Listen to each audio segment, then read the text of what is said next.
After running the tag, they discovered the driver had a suspended license, and the vehicle was registered to comedian and influencer Drew Disboards, known professionally as Durski.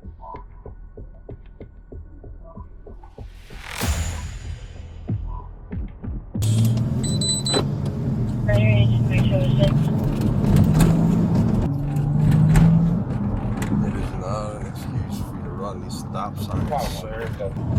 Good.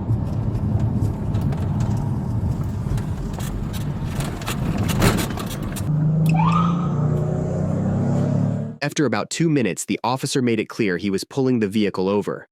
Once he activated his lights and sirens, Durski's vehicle complied and pulled over shortly after. I just feel like I've pulled this vehicle over before.